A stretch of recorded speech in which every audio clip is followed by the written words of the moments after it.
La tierra tiembla bajo las botas de 100.000 hombres, y el cielo se oscurece no por las nubes, sino por el humo de aldeas que arden desde hace 116 años.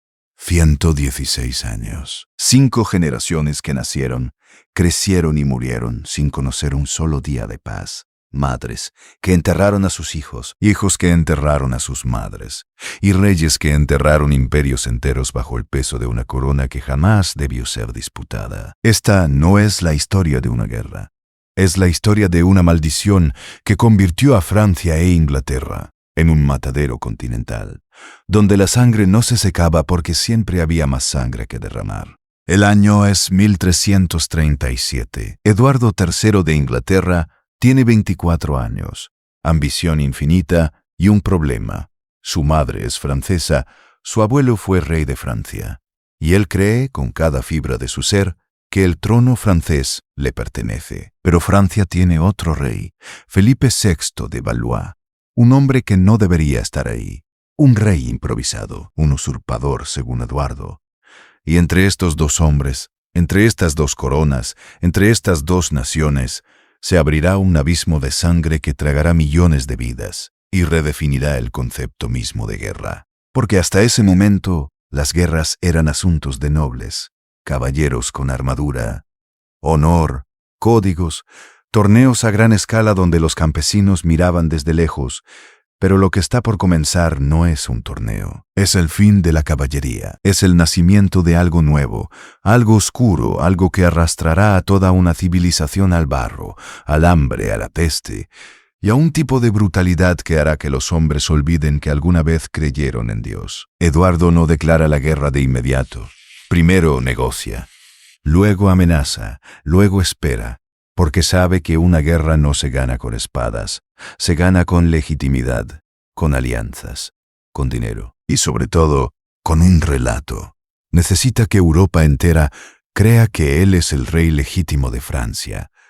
Necesita que los nobles franceses duden de Felipe. Necesita que el Papa se quede callado, y lo logra. Compra a los príncipes de Flandes, soborna a los señores del norte. Promete oro, tierras, títulos, y cuando finalmente cruza el Canal de la Mancha con su ejército en 1338, no lo hace como invasor, lo hace como rey, rey de Francia, rey legítimo, rey vengador. Felipe, por su parte, no es un idiota, sabe lo que viene. Moviliza al ejército más grande que Francia haya visto jamás, 40.000 hombres, caballeros pesados, la flor de la nobleza francesa, hombres entrenados desde niños para matar con lanza y espada, hombres que desprecian a los ingleses, a quienes consideran bárbaros insulares, arqueros sucios, cobardes que matan desde lejos en lugar de enfrentar al enemigo cara a cara. Pero esos arqueros sucios están por cambiar la historia. 1346. Crécy, un campo en el norte de Francia. Eduardo ha elegido el terreno con cuidado. Una colina suave, bosques a los flancos. Y allí planta a sus arqueros, 6.000 hombres con arcos largos galeses, arcos de casi 2 metros de altura. Arcos que requieren años de entrenamiento y una fuerza monstruosa para tensar. Arcos que pueden disparar 12 flechas por minuto. Arcos que pueden perforar una armadura a 100 metros de distancia. Los franceses no lo saben todavía, pero están cabalgando hacia su extinción. Felipe llega con su ejército, ve a los ingleses en la colina, sonríe, porque esto es exactamente lo que quiere. Una batalla abierta, caballería contra caballería, honor contra honor. Ordena el ataque, y entonces sucede algo que ningún cronista francés podrá explicar sin sentir vergüenza durante los siguientes 200 años. Los ballesteros genoveses, mercenarios contratados por Francia, avanzan primero, disparan sus ballestas, pero están cansados. Han marchado todo el día. Sus cuerdas están húmedas por la lluvia, y los arqueros ingleses responden, no con una andanada, con un diluvio. El cielo se oscurece. No es una metáfora. Los testigos lo describen así. El cielo desaparece bajo un manto de flechas. Los genoveses caen a centenares, gritan, huyen, y los caballeros franceses Furiosos, los llaman cobardes. Los aplastan bajo los cascos de sus caballos mientras cargan colina arriba, carga tras carga, oleada tras oleada.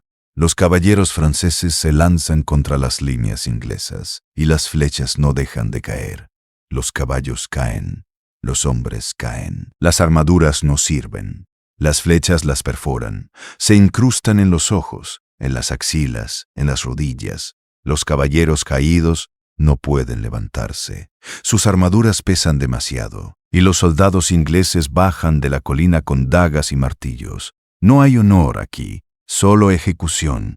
Apuñalan a los caídos por las rendijas de las armaduras, aplastan cráneos dentro de yelmos, despachan nobles como si fueran ganado. Felipe observa desde lejos. Ve a su hijo de solo 16 años, herido en el rostro, sangrando, tambaleándose. Un mensajero galopa hacia el rey. «Mi señor, vuestro hijo necesita ayuda». Felipe pregunta, «¿Está muerto?» «No, mi señor, pero...» «Entonces que gane sus espuelas. El muchacho sobrevive». Pero 15.000 franceses no. 15.000. La nobleza francesa queda destrozada, y Eduardo no ha perdido ni 200 hombres. Crécy no es solo una batalla. Es una declaración. La era de la caballería ha terminado. Un campesino con un arco puede matar a un duque. La tecnología ha destruido la jerarquía. Y Europa jamás volverá a ser la misma. Eduardo avanza. Sitia Calais. La ciudad resiste durante un año entero. Los habitantes comen ratas, cuero, caballos muertos. Finalmente se rinden. Eduardo quiere ejecutar a todos. Sus consejeros le suplican clemencia. Eduardo acepta, pero exige un precio. 6 burgueses, los más ricos de la ciudad, deben presentarse ante él descalzos, con sogas al cuello, llevando las llaves de la ciudad. Si lo hacen, perdonará al resto. 6 hombres salen, están esqueléticos. Apenas pueden caminar, se arrodillan frente a Eduardo, y él ordena su ejecución inmediata. Su esposa, la reina Felipa embarazada, se arrodilla ante él. Le ruega, «Por el amor de Dios y por el hijo que llevo en mi vientre, perdónalos». Eduardo duda, todos esperan. Finalmente cede, los 6 viven. Pero Calais se convierte en territorio inglés. Permanecerá así durante 211 años. Y cada día, cada maldito día, los franceses verán esa ciudad en su costa y recordarán su humillación. La guerra se detiene, no porque haya paz, sino porque algo peor llega. 1348, la peste negra. 1/3 de Europa muere, pueblos enteros desaparecen, ciudades se convierten en tumbas, los campos quedan sin trabajadores, la economía colapsa. Los sobrevivientes creen que es el fin del mundo, que Dios los ha abandonado, que la guerra entre Francia e Inglaterra ha desatado el apocalipsis. Y tal vez tengan razón. Pero los reyes no aprenden, nunca aprenden. Eduardo muere. Su hijo, el príncipe negro, toma su lugar. Un hombre que lleva ese nombre porque viste una armadura completamente negra y porque su sed de sangre no tiene fondo. En 1356, en Poitiers, vuelve a suceder. Otro ejército francés, otra masacre. Los arqueros ingleses vuelven a oscurecer el cielo. El rey francés, Juan II, es capturado. Un rey, llevado a Londres como trofeo. Francia paga un rescate astronómico, 3 millones de coronas de oro, el equivalente al presupuesto de varios años. Y aún así, Francia no se rinde. Porque renunciar sería admitir que Eduardo tenía razón, que el trono nunca fue de los Valois, que toda esta sangre, todas estas muertes, todos estos horrores fueron por nada. Y eso es algo que ningún rey, ningún noble, ningún francés puede aceptar. Así que la guerra continúa. 1360, 1370, 1380. Décadas de escaramuzas, de asedios, de campos arrasados. Los ingleses emplean una táctica llamada chevauché, Cabalgatas, incursiones profundas en territorio francés, no para conquistar, para destruir. Queman cosechas, saquean aldeas, violan, matan, dejan un rastro de ceniza y cadáveres. El objetivo no es militar, es psicológico. Es demostrarle a Francia que su rey no puede protegerlos, que el gobierno es débil, que tal vez los ingleses serían mejores amos. Y funciona. Los campesinos franceses empiezan a odiar a su propia nobleza tanto como a los ingleses, porque sus señores los cobran impuestos para financiar la guerra, pero no los defienden. Los dejan morir. Los reclutan a la fuerza, los envían a batallas que no pueden ganar, y cuando regresan, si regresan, sus tierras están quemadas y sus familias muertas. En 1358 estalla la Jacquerie, una revuelta campesina. Los siervos, hartos, enloquecidos por el hambre y la desesperación, toman armas, horquillas, hachas, cuchillos de cocina, marchan sobre los castillos, masacran a los nobles, a sus esposas, a sus hijos. No es una revolución, es un estallido de furia animal, y los nobles responden con una brutalidad igual. Aplastan la revuelta, ejecutan a miles, cuelgan cuerpos de los árboles como advertencia. Y la guerra continúa. 1380, 1400. La guerra se arrastra. Se vuelve rutina. Nadie recuerda cómo empezó. Nadie recuerda por qué continúa. Solo saben que continúa. Generaciones enteras conocen únicamente la guerra. Niños que crecen entre cadáveres. Mujeres que nunca conocieron la paz. Hombres que creen que el mundo siempre fue así y siempre será así. Y entonces llega Enrique V de Inglaterra, 1413.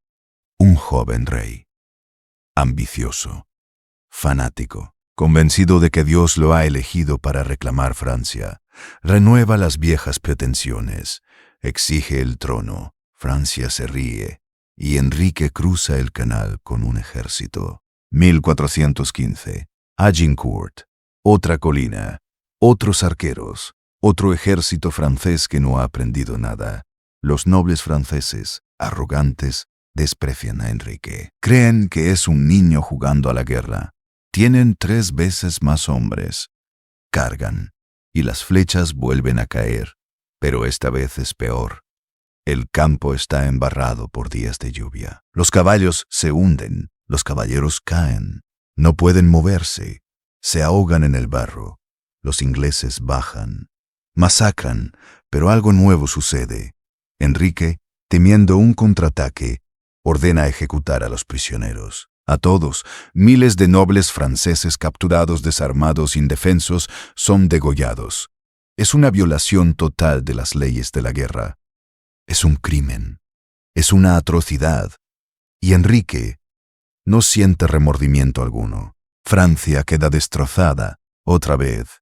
El rey francés, Carlos VI, está loco. Literalmente, cree que es de vidrio. Tiene miedo de que lo rompan. No puede gobernar. Su esposa, Isabel de Baviera, lo traiciona. Negocia con Enrique.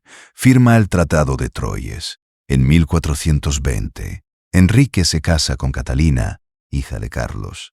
Enrique será regente de Francia, y cuando Carlos muera, Enrique será rey de Francia e Inglaterra.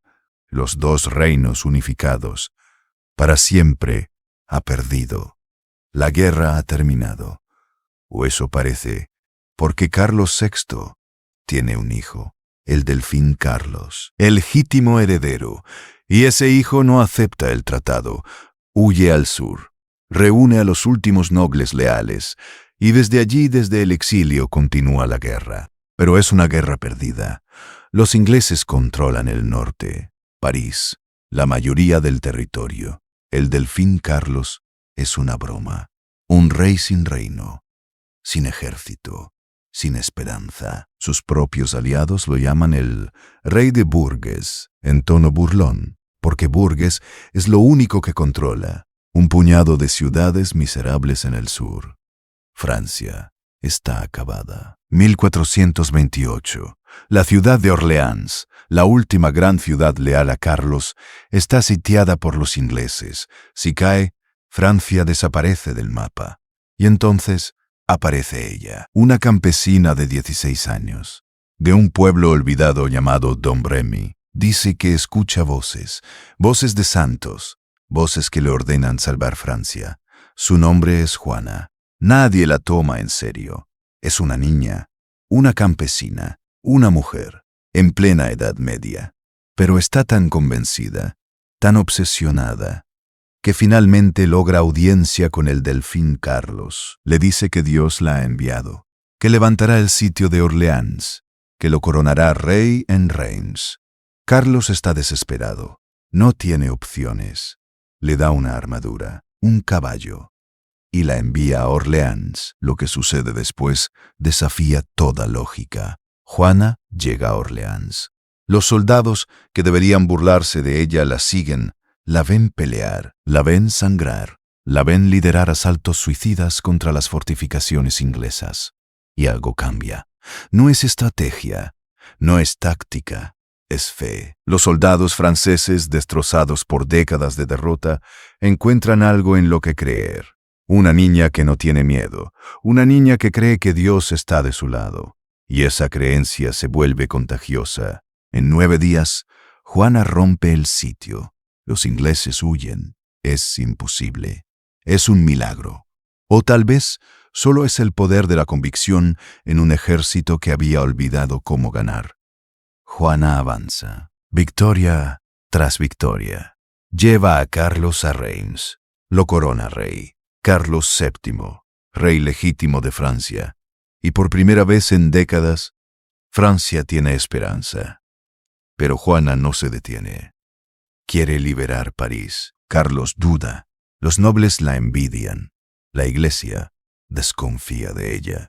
Y en 1430, durante un asalto menor, cerca de Compiègne, Juana es capturada, no por los ingleses, por borgoñones, franceses, aliados de Inglaterra.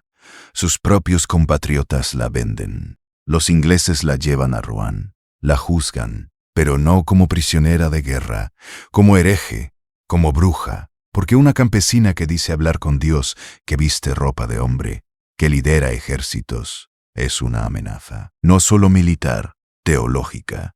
Si Dios está de su lado, entonces Dios está contra Inglaterra, y eso no puede ser permitido. El juicio es una farsa.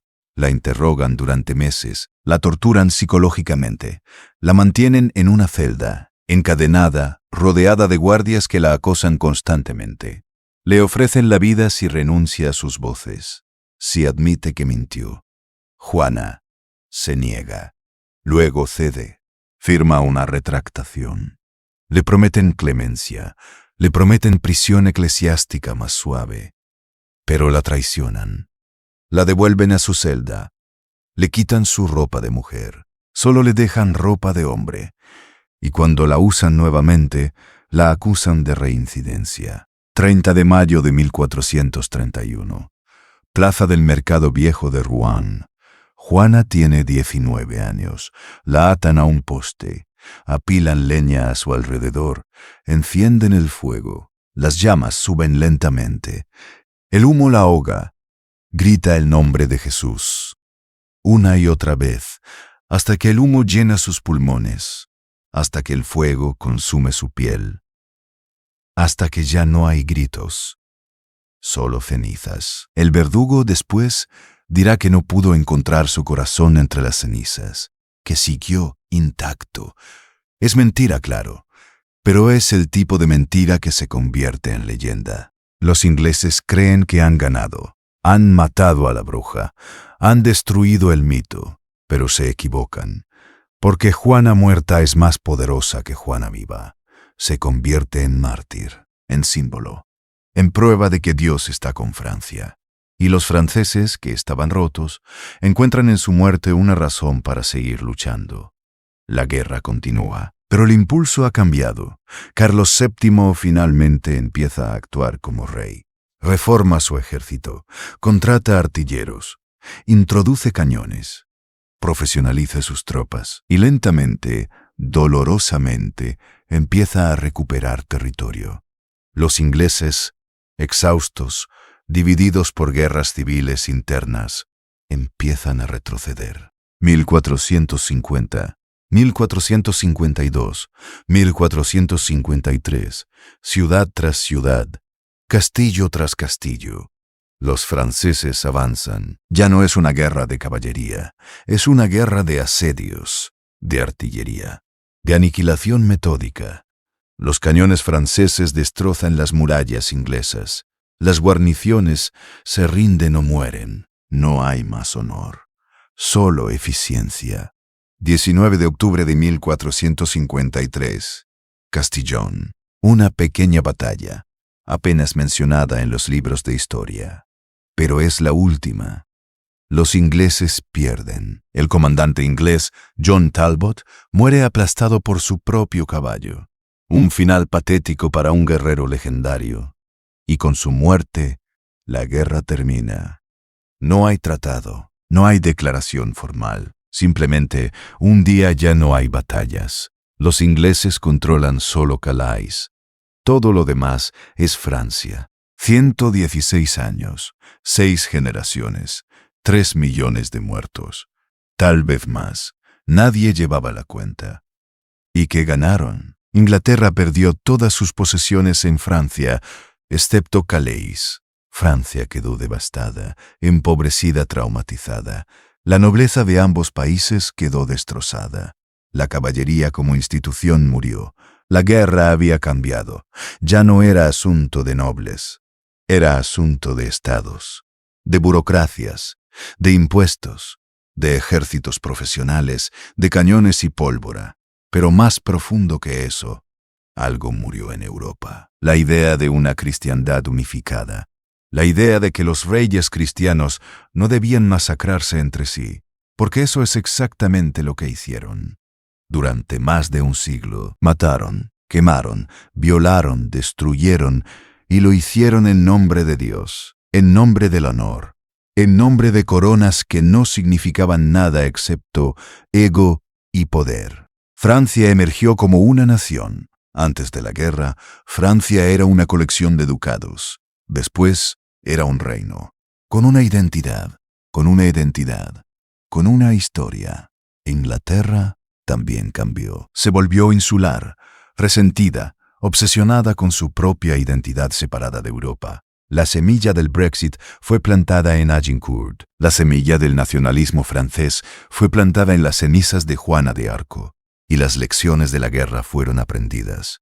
No las lecciones morales, esas nunca se aprenden, sino las lecciones tácticas, los arcos largos, la artillería, la infantería profesional, los ejércitos permanentes, la guerra total, la destrucción económica como estrategia. Todas estas innovaciones, nacidas en los campos embarrados de Francia, se extenderían por Europa y harían que las guerras futuras fueran aún más mortales. Porque eso es lo que realmente fue la Guerra de los 100 años. No fue una guerra, fue un laboratorio, un experimento gigante en brutalidad, un campo de pruebas donde Europa aprendió a matarse a sí misma con eficiencia industrial. Y las lecciones aprendidas allí se aplicarían en las guerras italianas, en las guerras de religión, en la Guerra de los 30 años, en las guerras napoleónicas, en las guerras mundiales. Cada vez más eficientes, cada vez más mortales. Los cronistas de la época trataron de darles sentido. Escribieron sobre honor y valentía, sobre reyes nobles y causas justas. Pero los campesinos, los que realmente vivieron la guerra, los que vieron sus hogares quemados y sus familias masacradas, ellos sabían la verdad. Sabían que no había honor. Sabían que no había justicia. Sabían que era simplemente violencia, violencia sin fin, violencia que se alimentaba a sí misma, violencia que se había vuelto tan normal que nadie recordaba cómo era la paz. Y cuando finalmente terminó, cuando las últimas espadas se guardaron y los últimos castillos cayeron, no hubo celebraciones, no hubo alivio, solo un silencio aturdido, el silencio de supervivientes que no pueden creer que todavía están vivos, el silencio de una civilización que se mira en el espejo y no reconoce lo que ve, porque Europa había cambiado. Se había vuelto más oscura, más cínica, más brutal. La guerra de los 100 años no fue el fin de una era, fue el principio de algo peor. Fue el momento en que Europa aprendió que la guerra no era una excepción, era la regla, y que las coronas, esos círculos de oro por los que tantos murieron, no valían la sangre que costaron, pero los reyes seguirían usándolas, y los soldados seguirían muriendo, porque eso es lo que siempre han hecho, y lo que siempre harán. Juana de Arco fue rehabilitada 25 años después de su muerte. Carlos VII, el rey que ella coronó, ordenó un nuevo juicio. La declararon inocente. Demasiado tarde. En 1920, la Iglesia la canonizó. Santa Juana, la doncella de Orleans, la salvadora de Francia. Pero ella nunca buscó ser santa. Solo quería que las voces en su cabeza se detuvieran. Solo quería salvar a su país, y lo hizo, al precio de su vida, quemada como bruja, recordada como santa. Ese es el tipo de paradoja que solo la historia puede crear. Eduardo III, el rey que comenzó todo, murió en su cama, viejo, cansado, olvidado por todos excepto por su amante. Su hijo, el príncipe negro, murió antes que él, consumido por la disentería.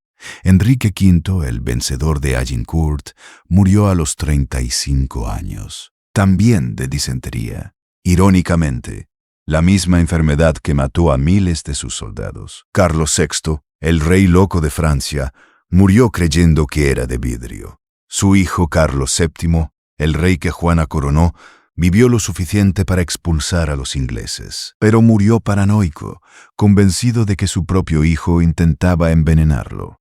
Tal vez tenía razón. Todos estos reyes, todos estos nobles, todos estos generales, todos muertos.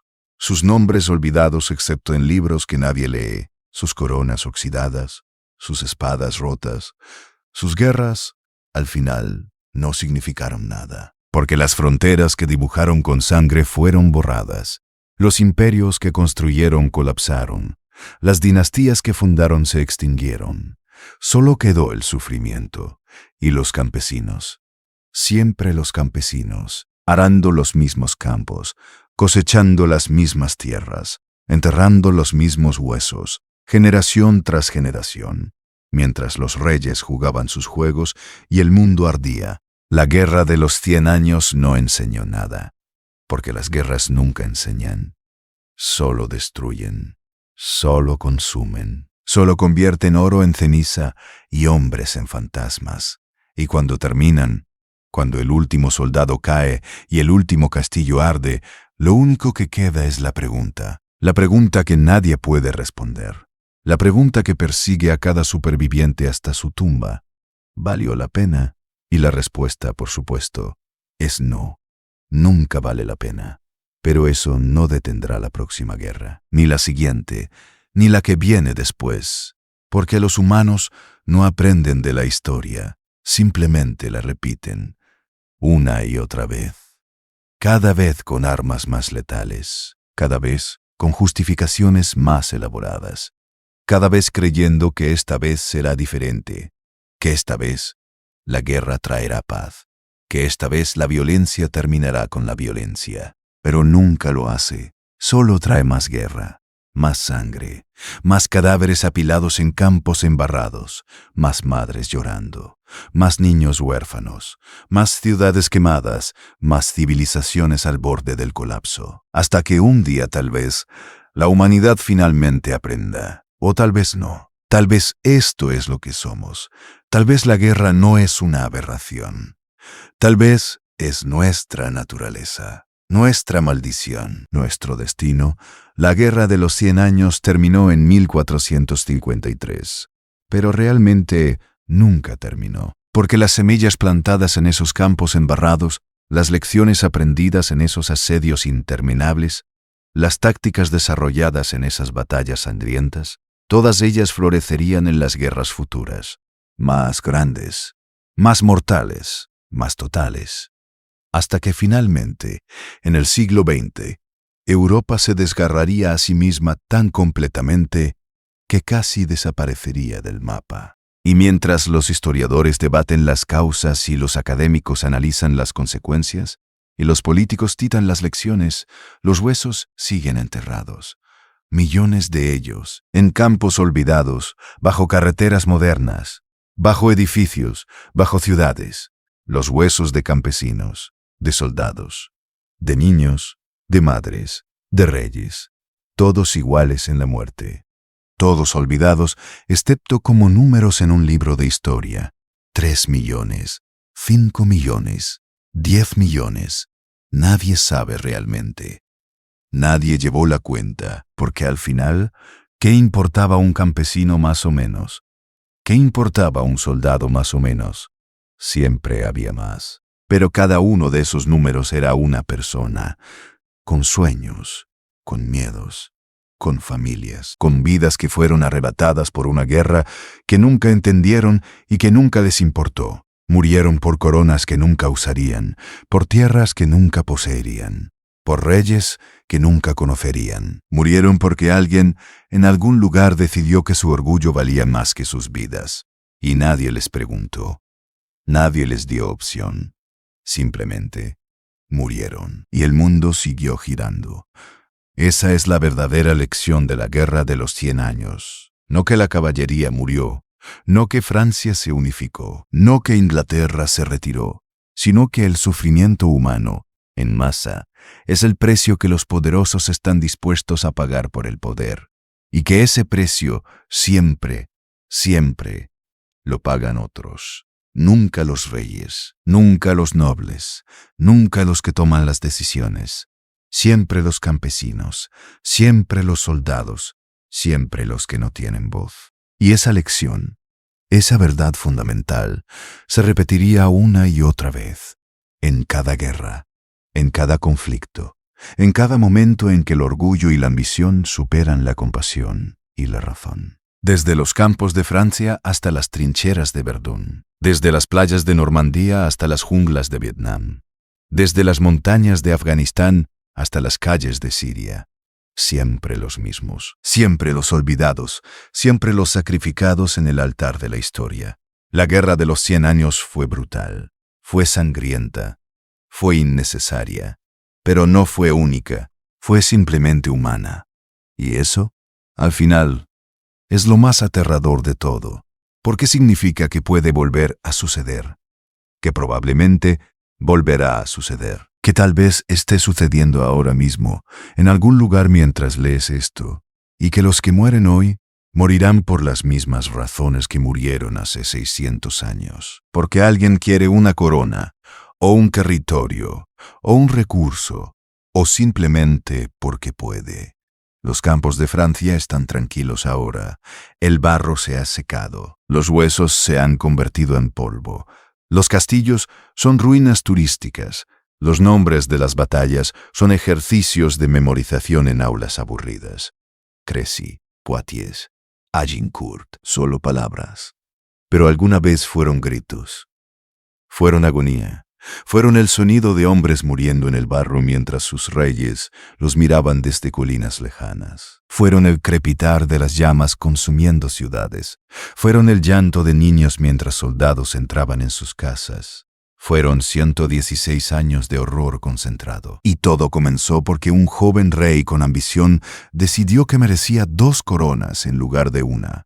Porque un noble francés decidió que la línea de sucesión podía interpretarse de cierta manera, porque ninguno de los dos pudo dar un paso atrás y preguntarse si valía la pena, si el orgullo realmente valía más que la vida.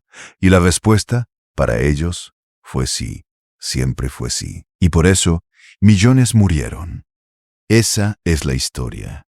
No la versión heroica, no la versión romántica, la real, la sangrienta, la que no se cuenta en las películas porque es demasiado deprimente. Porque no hay héroes, solo víctimas. No hay victorias, solo supervivientes. no hay sentido. Solo violencia perpetuándose a sí misma hasta que finalmente se agota y colapsa bajo su propio peso. Y luego, después de un breve descanso, comienza de nuevo. La guerra de los 100 años no fue una guerra, fue una era. Una era definida por el conflicto, por la destrucción, por la muerte. Una era que mostró de lo que los humanos son capaces cuando abandonan la razón y abrazan la barbarie. Y la verdad incómoda es que nunca realmente salimos de esa era. Simplemente cambiamos las armas, pulimos el lenguaje, justificamos mejor, pero seguimos haciendo lo mismo. Seguimos matándonos por pedazos de tierra, por símbolos de poder, por ideologías vacías, porque al final la naturaleza humana no cambia, solo las circunstancias.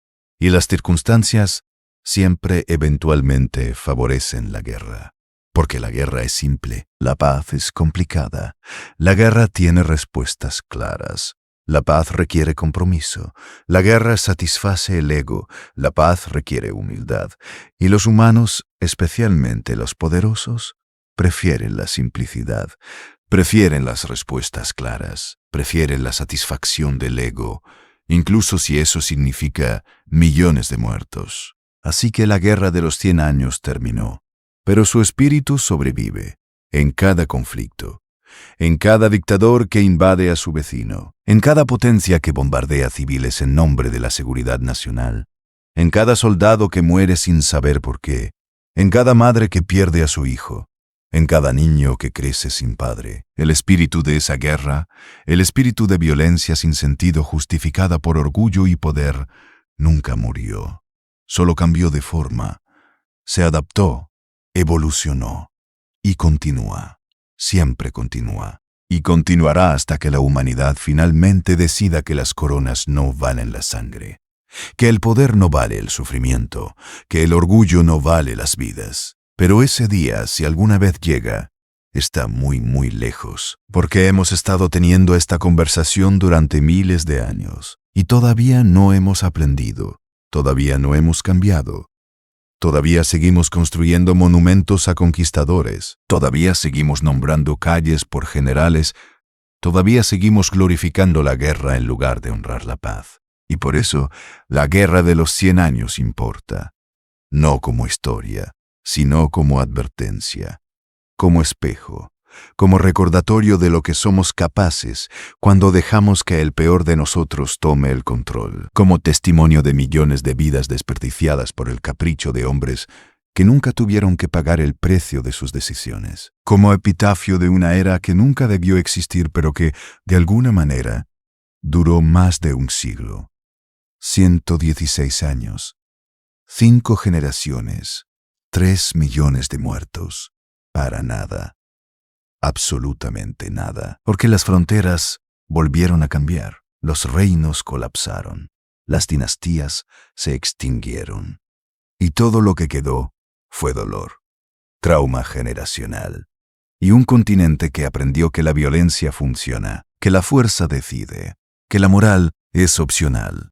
Esa fue la verdadera victoria de la guerra de los 100 años, no de Francia, no de Inglaterra, sino de la guerra misma, porque demostró que podía sostenerse, que podía convertirse en un estado permanente, que generaciones podían nacer, vivir y morir sin conocer nada más, y que la humanidad lo aceptaría, que se adaptaría, que normalizaría lo anormal, que llamaría inevitable a lo evitable, no Juana de Arco, no Enrique V, no las batallas épicas o los asedios legendarios, sino la normalización de la atrocidad, la aceptación de que así son las cosas, que siempre habrá guerra, que siempre habrá sufrimiento, que siempre habrá reyes dispuestos a sacrificar millones por su orgullo, y que nosotros, el pueblo, simplemente tenemos que aceptarlo, sobrevivirlo, y esperar no ser los siguientes. Pero no tiene que ser así. La guerra de los 100 años no era inevitable. Cada batalla podía haberse evitado. Cada muerte podía haberse prevenido. Si solo un rey hubiera sido menos orgulloso. Si solo un noble hubiera sido más sabio. Si solo alguien en algún momento hubiera dicho, basta, y realmente lo hubiera dicho en serio, pero nadie lo hizo. Y por eso la guerra continuó, hasta que simplemente se agotó, hasta que no quedó nada por destruir, hasta que ambos lados estaban tan exhaustos que ya no podían levantar sus espadas. Esa no es victoria, es colapso, es agotamiento mutuo, es supervivencia por defecto, no por diseño. Y sin embargo, eso es lo que llamamos el fin de la guerra, como si fuera un logro, como si fuera algo que celebrar, cuando en realidad es solo el momento en que finalmente nos quedamos sin la energía para continuar matándonos.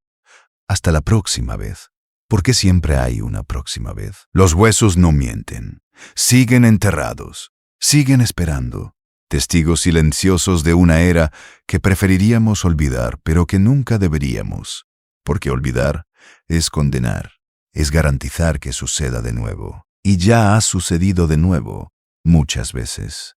Y sucederá otra vez, a menos que finalmente algún día aprendamos la lección que la Guerra de los 100 años intentó enseñarnos con sangre, que la guerra no resuelve nada, solo multiplica el sufrimiento, que las coronas son solo metal, que los territorios son solo tierra, que el orgullo es solo ego, y que ninguna de estas cosas vale una sola vida humana, mucho menos millones. Pero esa lección, simple como es, parece ser la más difícil de aprender, porque requiere que los poderosos admitan que no son más importantes que los impotentes, que sus ambiciones no son más valiosas que las vidas de otros.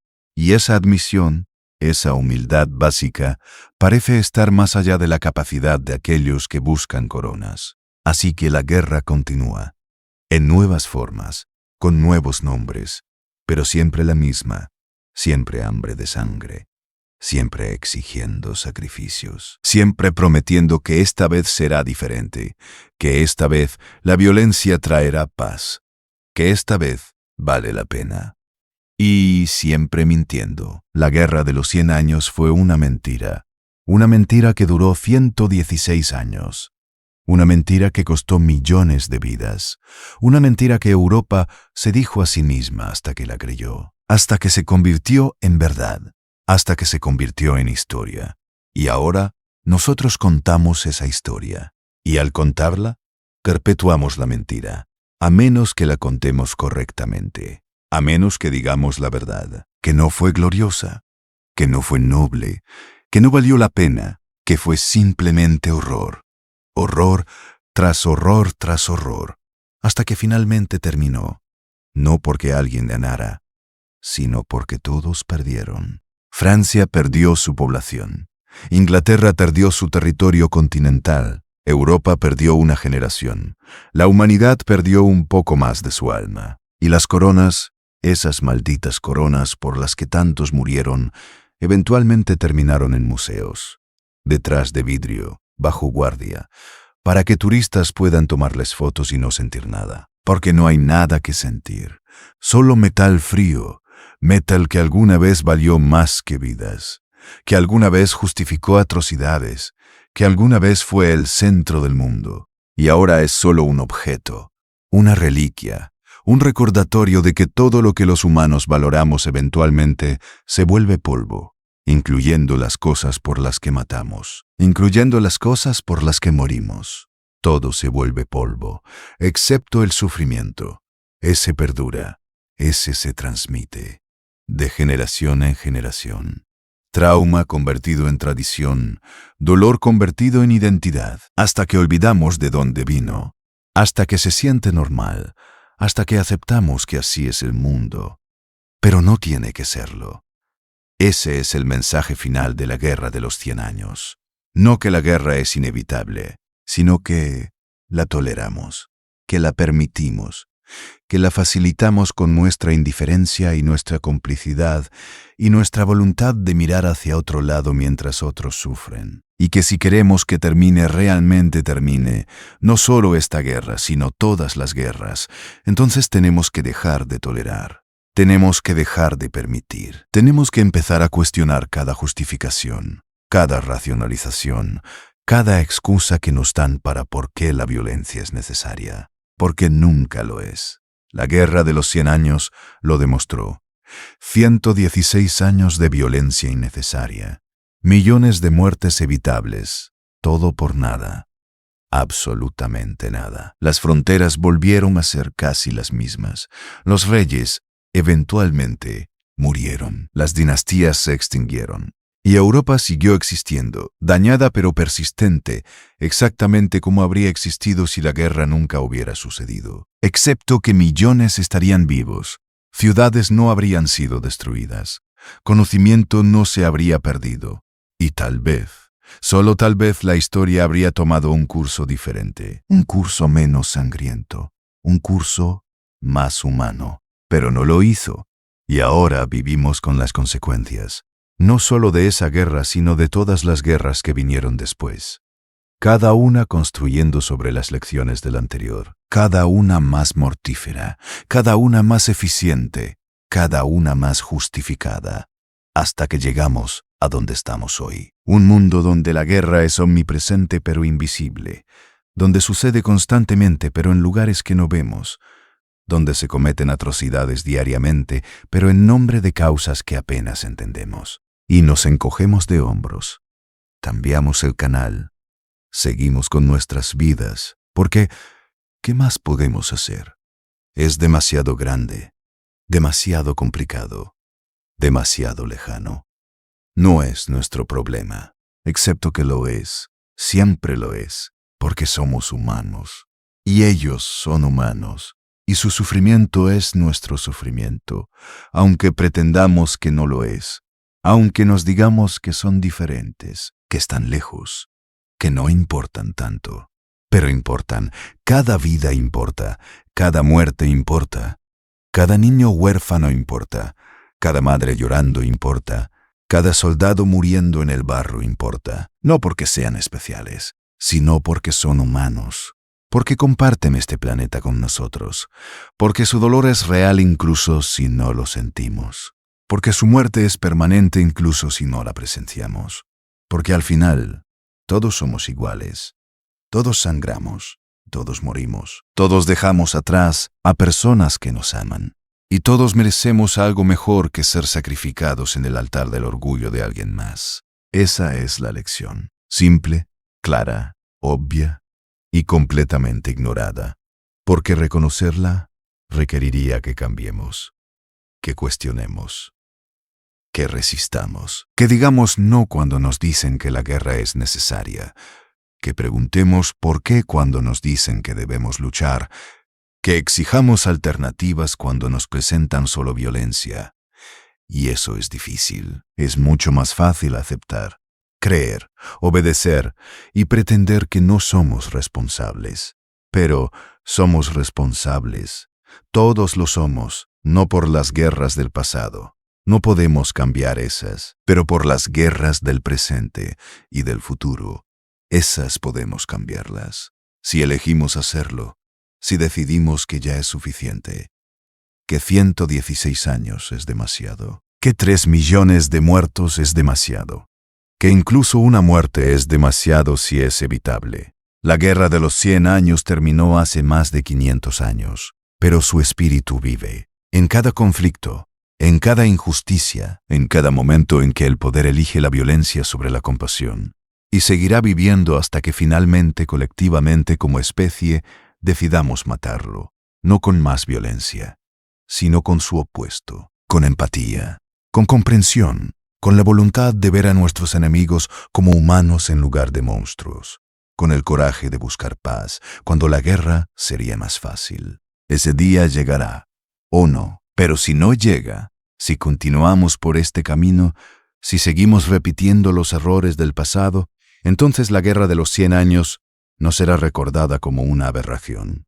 Será recordada como un presagio, como el comienzo de algo que nunca terminó, como el momento en que la humanidad eligió la violencia perpetua sobre la paz difícil. Y nuestros descendientes, si los hay, mirarán hacia atrás y se preguntarán por qué no hicimos nada, por qué sabíamos lo que pasó, por qué vimos el sufrimiento y por qué a pesar de todo elegimos no cambiar. Los campos de Francia están silenciosos ahora, los muertos están enterrados, la guerra ha terminado, Pero el eco persiste en cada guerra que vino después, en cada vida perdida innecesariamente, en cada momento en que la humanidad eligió la espada sobre la pluma.